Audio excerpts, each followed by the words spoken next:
Hello everyone, welcome to Aksharkam. आज हम लोग बात करने जा रहे हैं बायोमोलिक्यूल्स के पीवाईक्यूज के जो जनवरी अटेम्प्ट में हैं। हम लोग जो अपनी एडवांस चेकलिस्ट है उसी के सीरीज में कर रहे हैं क्वेश्चंस। तो आज बायोमोलिक्यूल्स है, कल तुम्हारे पास मोल कॉन्सेप्ट और रेडॉक्स रिएक्शंस के क्वेश्चन आ जाएंगे। और कोशिश करूंगा कि हफ्ते में कम से कम 4 या 5 वीडियो तो डालता ही रहूँ, कोई परेशानी की बात नहीं है, और लगातार आते ही रहेंगे, है ना।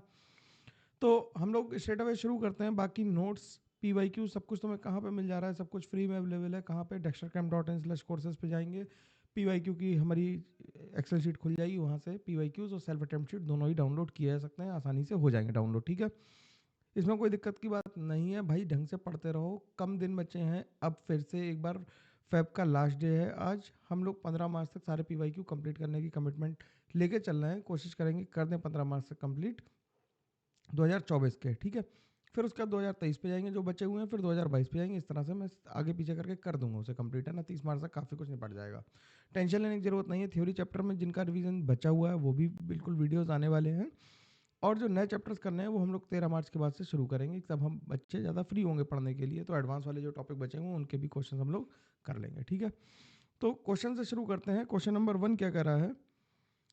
क्वेश्चन नंबर 1 कह रहा है, if one strand of a DNA has the sequence ATGC TTCA sequence on the basis in the complementary strand, क्या होगा? अब देखो कॉम्प्लीमेंट्री स्ट्रैंड में होता क्या है। अगर डीएनए की बात ध्यान से समझोगे तो डीएनए में क्या होते हैं, डीएनए में ATGC बेसिस होते हैं, जिसमें ए डबल बॉन्ड से यानी डबल हाइड्रोजन बॉन्ड से बॉन्ड होता है, किससे? टी से, थाइमीन से। एडेनिन थाइमीन से बॉन्ड होता है, और जी मतलब ग्वानिन ट्रिपल बॉन्ड से साइटोसिन से बॉन्डेड होता है। तो ए का कॉम्प्लीमेंट्री थाइमीन है, और जी का कॉम्प्लीमेंट्री साइटोसिन है। मतलब एडेनिन का कॉम्प्लीमेंट्री थाइमीन और ग्वानिन का कॉम्प्लीमेंट्री साइटोसिन है। तो क्या लिखे हमने, क्या स्ट्रैंड हमें दिया हुआ है? हमें स्ट्रैंड जो दिया हुआ है वो क्या दिया हुआ है? ATGC TTCA। तो ए के साथ लिख लो टी, टी के साथ लिख लो ए, जी के साथ देखो सी के साथ देखो जी, टी के साथ देखो टी के साथ ए, फिर इसके साथ जी और इसके साथ टी। तो टी ए सी किस में आ रहा है? TACGEE तो आंसर इसका 2 हो जाएगा। ये डबल क्या है? 2 हाइड्रोजन बॉन्ड्स हैं, डबल बॉन्ड नहीं है, 2 हाइड्रोजन बॉन्ड्स हैं। बात समझ में आनी चाहिए बिल्कुल, कि ये तो बिल्कुल एनसीईआरटी वाली बात है कि ए और टी के बीच में 2 हाइड्रोजन बॉन्ड है, जी और सी के बीच में 3 हाइड्रोजन बॉन्ड्स हैं। इनके बीच में कितने? 3 हाइड्रोजन बॉन्ड्स हैं। ठीक है ना, कोई दिक्कत की बात नहीं है, क्लियरिटी से बात समझ में आ गई होगी। अगले क्वेश्चन पे चलते हैं। अगला क्वेश्चन कह रहा है, match the list 1 with list 2। अब लिस्ट 1 में कह रहा है कि ग्लूकोज की रिएक्शन NaSCO3 से कराओगे, तो ग्लूकोज तो NaSCO3 से कोई रिएक्शन कर ही नहीं सकता। ग्लूकोज NaSCO3 के साथ कोई रिएक्शन नहीं करता, तो नो रिएक्शन की बात है भाई। ठीक, NaSCO3 के साथ तो एसिड रिएक्शन करेंगे ना, ग्लूकोनिक एसिड वगैरह होता तो करता। अब ग्लूकोज को जब हम HNO3 से ट्रीट कराते हैं, जब ग्लूकोज को HNO3 से ट्रीट कराते हैं तो सैक्रिक एसिड बनता है। ठीक, ग्लूकोज को जब HI रेड फास्फोरस से ट्रीट कराते हैं तो NHN बनता है। तो अगर मैं तुम्हें 2 पता है तो देखो आंसर तो पहले ही लाइन से ही निकल आएगा, आंसर इसका 2 आ जाएगा, और फिर इससे 1 बनेगा, यानी कि ग्लूकोनिक एसिड बनेगा। जब ब्रोमीन वाटर से बनाते हैं तो एल्कोनिक एसिड या एल्डेरिक एसिड, और जब HNO3 से कराते हैं तो एल्डेरिक एसिड बनते हैं। मतलब एल्डोज से एल्डेरिक एसिड और ब्रोमीन वाटर से एल्कोनिक एसिड। ठीक, अब आगे बात करते हैं, तो आंसर इसका 2 आ गया। अगले क्वेश्चन पे चलते हैं। अगला क्वेश्चन कह रहा है, the 2 nucleotides are joined together by a phosphodiester linkage होता है यार। इसका फिगर मैंने एनसीईआरटी से ही डायरेक्ट उठा लिया, कि तुम्हें ये बताने के लिए कि एनसीईआरटी में क्लियर लिखा है कि 2 शुगर यूनिट्स का आपस में किससे जुड़ी होती हैं? फॉस्फोडाइस्टर लिंकेज, और यही लिंकेज इसमें लिखी हुई है। ठीक है ना, तो ये बिल्कुल बायोमोलिक्यूल्स में ही बताया था, और ये सामने से सवाल आ गया बिल्कुल करने के लिए आसानी से, है ना। तो इसलिए ये एनसीईआरटी का ही फिगर ले लिया, जिससे तुम्हें आसानी रहे समझने में भी बात को। तो फॉस्फोडाइस्टर लिंकेज हो गई। अब अगला क्वेश्चन नंबर 3 देखते हैं, 4 देखते हैं। Which structure of protein remains intact after coagulation of egg white on boiling? Egg white boiling पे क्या होता है, वो कोगुलेट कर जाता है, और उसका कैसा होता है, एंट्रोपी बढ़ जाती है। तो जो स्ट्रैंड इंटैक्ट रहेगा, जो भी स्ट्रक्चर प्रोटीन का इंटैक्ट रहेगा, वो कैसा होगा? प्राइमरी, क्योंकि सेकेंडरी टर्सरी और क्वाइटनरी स्ट्रक्चर क्या होंगे, ब्रेक डाउन होकर वो धीरे धीरे प्राइमरी में आना शुरू कर देंगे। जो स्टेगनेंट रहेगा वो कौन सा रहेगा? वो प्राइमरी स्ट्रक्चर रहेगा। तो आंसर इसका क्या हो जाएगा? 1 हो जाएगा। ठीक है, ये तो बात सही है कि प्राइमरी चीज़ को तोड़ना मुश्किल काम है यार, है ना। ये तो बात आसानी समझ में आनी चाहिए। और यार मुस्कुरा के कैसे पढ़ा जाता है ये मेरे को नहीं आता है ना। ठीक, आराम से पढ़ो, धीरे धीरे अच्छे से। बाकी जो भी डाउट हो पूछो, सब डिस्कस करेंगे हम लोग। अब एक एक करके कैटलिस्ट के नाम पूछे गए हैं, ठीक है। जिगलर नाटा कैटलिस्ट क्या है? जिगलर नाटा, जिगलर कैटलिस्ट कौन सा होता है? TiCl4 plus AlEt whole thrice tetraethyl aluminium और TiCl4। तो इसमें क्या है? टाइटेनियम है, तो इसका आंसर आ गया 4। तो ए का 4 किस में दिया हुआ? ए का 4 एक ही ऑप्शन में दिया हुआ, बाकी तो देख लेंगे। ब्लड का जो पिगमेंटेशन है, जो रेड कलर आ रहा है तुम्हारे ब्लड में, वो किसकी वजह से आ रहा है? आयरन की वजह से आ रहा है। तो इसका आंसर हो गया कितना हमारा? 3। विल्किंसन कैटलिस्ट क्या होता है? विल्किंसन कैटलिस्ट होता है रोडियम वाला। बना दूं यहाँ पे विल्किंसन कैटलिस्ट? रोडियम के साथ PPS3 होता है, Cl और 3 PPS3 होता है। तो ये क्या हो गया? ये विल्किंसन कैटलिस्ट हो गया।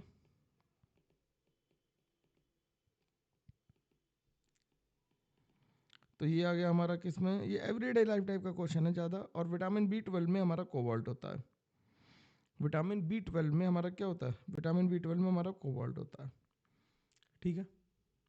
तो आंसर इसका क्या जाएगा? आंसर इसका 4 आ जाएगा। B12 नहीं, वो B 2 बार टाइप हो गया यार, तो B12 है, ठीक है। तो इसका आंसर हमारा 4 आ गया, ठीक है। अगला क्वेश्चन क्या कह रहा है? अगला कह रहा है types of amino acid obtained by the hydrolysis of protein. Protein किससे बनते हैं? Proteins are form by alpha amino acids. भाई अल्फा अमीनो एसिड से ही बनते हैं। तो जब उनकी हाइड्रोलिसिस करोगे तो अल्फा अमीनो एसिड्स ही बनेंगे, फिर से प्रोटीन वापस आ जाएंगे और क्या बन जाएंगे? अल्फा अमीनो एसिड्स बन जाएंगे, ठीक है। अगला क्वेश्चन क्या कह रहा है? अगला क्वेश्चन कह रहा है मैच द फॉलोइंग। स्टार्च की अब लिंकेजेस हमें बतानी है। स्टार्च किससे बनता है? स्टार्च बनता है किससे? अल्फा ग्लूकोज से। और ये यार इसे मैं कलर कर देता हूँ, मैंने सही किया, ये फिर से हटा नहीं, पता नहीं कैसे, ठीक है। तो स्टार्च किससे बनता है? स्टार्च बनता है अल्फा ग्लूकोज से। वो गलती से लिख गया यार, वो पता नहीं कैसे टाइपिंग में आ गया अपने आप, ठीक है। इतना तो मेरे को क्षमा कर ही जा सकता है, ठीक। तो जो स्टार्च है वो अल्फा ग्लूकोज से बना हुआ है। सेल्यूलोज किससे बनता है? सेल्यूलोज बनता है बीटा ग्लूकोज से। सेल्यूलोज बीटा ग्लूकोज की लिंकेजेस होती हैं। न्यूक्लिक एसिड न्यूक्लियोटाइड से बनेंगे, और प्रोटीन तो अल्फा अमीनो एसिड से हैं। तो डी का 4 हो गया, सी का 1 हो गया। डी का 4, सी का 1 फोर्थ ऑप्शन में, तो 4 इसका आंसर हो गया, ठीक। अगला क्या कर रहा है? Sugar which does not give reddish brown precipitate with Fehling solution. अब फेलिंग सोल्यूशन के साथ रेडिश ब्राउन प्रेसिपिटेट कौन नहीं देगा? जिसके पास हेमीएसिडल लिंकेज नहीं होगी। लिख देते हैं that sugar which does not have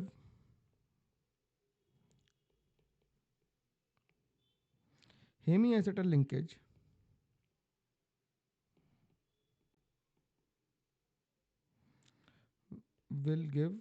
will not give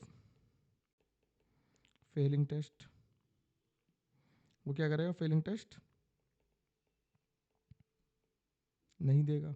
तो सुक्रोज नहीं देगा। सुक्रोज में कोई भी हेमीएसिटल कार्बन नहीं होता है, सुक्रोज नहीं देगा। लैक्टोज में होता है, ग्लूकोज तो में होता ही होता है, और माल्टोज में भी होता है, ठीक है। इनके स्ट्रक्चर्स भाई बिल्कुल याद कर लेना। मैं एक बात बता दे रहा हूँ, इनके स्ट्रक्चर सबके ग्लूकोज, ये बिल्कुल नोट्स में बायोमोलिक्यूल्स वाले लेक्चर में मिल जाएंगे। इनके स्ट्रक्चर सबके याद रखने हैं, रिमेंबर देम, है ना। अगर तुम्हारे पास ये शीट तुमने डाउनलोड करी है, या तुम इस शीट को भी देखना चाहते हो सोल्यूशन वाली को, तो इसी के नीचे बना लेना, स्पेस खाली है यहाँ पे, एनसीईआरटी से देख के बना लेना अपने आप, वो ज़्यादा अच्छा रहेगा, ठीक है। अगला अगला क्या कर रहा है? The total number of correct statement regarding the nucleic acid is. अब न्यूक्लिक एसिड के रिगार्डिंग हमें स्टेटमेंट बताने हैं। RNA is regarded as the reserve of genetic information. ये नहीं होता, आरएनए में जेनेटिक इन्फॉर्मेशन स्टोर होती है, रिजर्व की तरह काम नहीं करता, ठीक। क्या कह रहा है? DNA molecules self duplicate their during cell division. Cell division के बाद डीएनए मॉलिक्यूल सेल्फ डुप्लीकेट हो जाते हैं। हम लोग बायो के स्टूडेंट नहीं है, तो ये हमारे लिए थोड़ा मुश्किल क्वेश्चन है। इसे इलेबरेट करने के लिए फिर हमें बायो में घुसना पड़ेगा, तो हम इसे एज अ फैक्ट याद रखेंगे कि डीएनए सेल्फ डुप्लीकेट करता है, तभी तो हम लोग कहते हैं डबल स्ट्रैंड होता है। और DNA information, genetic information carry कर रहा है जो आगे ट्रांसमिट हो रही है ना। DNA synthesize protein cell in the wall नहीं। The message of the synthesis of a particular protein is present in DNA. ये बात सही है। ठीक, identical DNA strand are transform to the daughter cell, तभी तो डीएनए हम लोग मिला लेते हैं कि एक बच्चे के पिताजी का भी वैसे डीएनए होगा जैसा उसका है, तो डीएनए हम लोग मिला सकते हैं। तो इसका आंसर कितना आ जाएगा 3। लेकिन ये बायो से रिलेटेड क्वेश्चन है, बायोलॉजी वाला ज़्यादा है, इसमें केमिस्ट्री कम है, एनसीईआरटी की लाइन से, फिर भी इसलिए हमें करना पड़ रहा है। ठीक है, अगला क्वेश्चन क्या कह रहा है? अगला क्वेश्चन कह रहा है the number of tripeptides form by the different amino acid using each amino acid once. ठीक है, अब क्या है, अगर ट्राइपेप्टाइड है तो पेप्टाइड बॉन्ड होता है CONH लिंकेज। अब ट्राइपेप्टाइड है तो उसमें कितनी CONH लिंकेज होंगी? 2 CONH लिंकेज होंगी, क्योंकि इसका नाम क्या है? इसका नाम डाइपेप्टाइड है, ये डाइपेप्टाइड है। तो ट्राइपेप्टाइड में क्या होंगी? 2 लिंकेजेस होंगी ऐसी। अब 2 लिंकेज होंगी तो अल्फा, अगर हम अमीनो एसिड मान लें तो ये मान लें कि एक X है, एक Y है, एक Z है। ठीक, तो कैसे बन सकते हैं? वैसे अगर तुम मैथ के स्टूडेंट हो तो तुम ये जान सकते हो कि अगर हमें कोई रिपीटिशन नहीं करना तो 3C2 कर दें इसे, है कि नहीं? 3 फैक्टोरियल, 3C2 करें, 3 फैक्टोरियल कर दें, 3C2 नहीं 3 फैक्टोरियल कर दें। तो 3 फैक्टोरियल तरीके से कितने तरीके से रह जाएंगे? 3 इंटू 2 इंटू 1 यानी कि 6। अगर तुम करना चाहो तो इसके तुम परमुटेशन बना सकते हो, XYZ, XZY। ठीक, और फिर क्या जाएगा? YXZ, YZX, और फिर ZXY और ZYX। ठीक, अब ये सब अलग अलग होंगे क्योंकि जो पहले लिखा है उसका NH यूज हो रहा है, जो बाद में लिखा है उसका CO यूज हो रहा है। जैसे अगर हम इसे लिखें तो इसका क्या यूज हो रहा होगा? इसका CO यूज हो रहा होगा।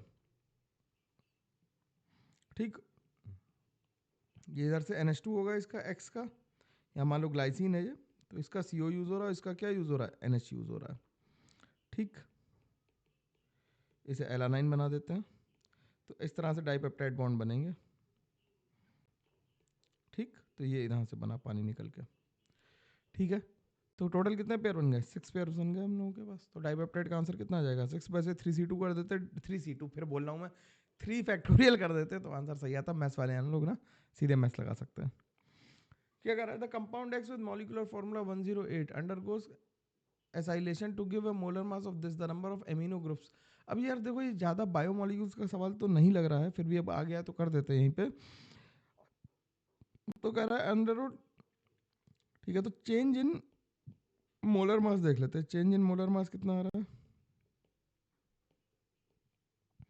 चेंज इन मोलर मास आ रहा है 192 डिवाइडेड माइनस 108, यानी कि 84 का आ रहा है चेंज, आ रहा है 84 का चेंज। अब फॉर एसाइलेशन क्या होता है?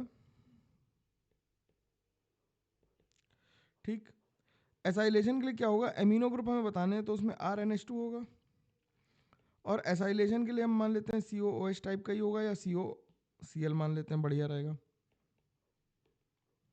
तो एसाइलेशन के लिए CS3 मान लेते हैं यहाँ पे, है ना। तो क्या होगा? HCl निकलेगा।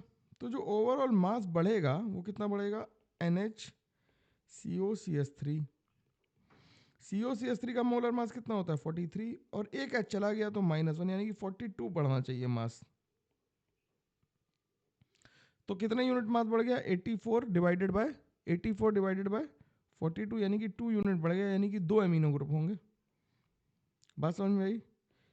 क्या कहा मैंने कहा क्या कि कितना मोलर मास बढ़ा, पहले ये निकाल लिया। अब एमिनो से जब हम निकालेंगे तो इसका मोलर मास जो आएगा वो NH2 है और Cl है, तो HCl निकल गया ना, तो COCS3 ऐड हुआ 43, लेकिन एक H कम हो गया और पेरेंट मॉलिक्यूल से, तो कितना मॉलिक्यूलर मास गेन होना चाहिए? एसाइलेशन से 42 गेन होना चाहिए, तो 84 गेन हो रहा था, यानी कि आंसर कितना आ जाएगा? आंसर 2 आ जाएगा। सिंपल सी बात है। ठीक है, तो इसका आंसर कितना आ गया? इसका आंसर 2 आ गया। अगला क्वेश्चन देखते हैं। अगला क्वेश्चन क्या कह रहा है? अगला क्वेश्चन ये कह रहा है हमसे कि from the vitamin A, B1, B6, B12, C, D, E and K the number of vitamin that are stored in our body. तो कौन कौन से स्टोर हो जाते हैं अपनी बॉडी में? कौन से होते हैं? A हो जाता है, B12 होता है, C, D, E और K ये स्टोर हो जाते हैं। तो कितने हो गए? 1 2 3 4 5 6 हो गए, सॉरी 5 ही हुए ना, नंबर ज़्यादा डाल दिया। 1 मिनट, सी नहीं स्टोर होता, सी तो लिम्सी में के फॉर्म में खाना पड़ता है। लिम्सी कह रहा हूँ क्या कि D A B D, AB मतलब AB12, DE K, ये होते 5 स्टोर, है ना। जैसे विटामिन के लीवर में स्टोर हो जाता है। ठीक, तो कितने हो गए? 5 स्टोर हो गए। ये ध्यान रखना, ये भी एनसीईआरटी की लाइन ही है, तो इसे भी हम लोग ध्यान ही रखेंगे, ठीक है। तो ये 12 क्वेश्चन थे छोटे से, हम लोगों ने पूरे डिस्कस कर लिए। इसकी तुम्हें प्रॉब्लम शीट भी मिल जाएगी टाइप फॉर्म में, प्रिंटेबल फॉर्मेट में, 2 पेज में कई क्वेश्चन आ जाएंगे, प्रिंट आउट निकालो या पीडीएफ से ही करो, और उसके बाद वीडियो सोल्यूशन देख लो। 15-16 मिनट का वीडियो बन पाया है, क्योंकि थ्योरेटिकल बात थी, जल्दी जल्दी खत्म हो गई। अगला वीडियो आएगा मोल कॉन्सेप्ट और रेडॉक्स सेक्शन का एक साथ, क्योंकि मोल कॉन्सेप्ट के क्वेश्चन इस बार कम थे और रेडॉक्स के ज़्यादा थे, उसमें लगभग 17 क्वेश्चन आएंगे, तो वो भी हम लोग डिस्कस कर लेंगे, ठीक है। चलो मिलते हैं हम लोग, तब तक के लिए thank you very much, take care, bye bye, ध्यान रखना अपना बहुत सारा और पढ़ाई करते रहना, ठीक है। और लाइक शेयर सब्सक्राइब अगर मन करे तो यार कर ही दो, अभी तो लॉन्ग ना, miles to go before I sleep, ठीक। चलो बाय बाय।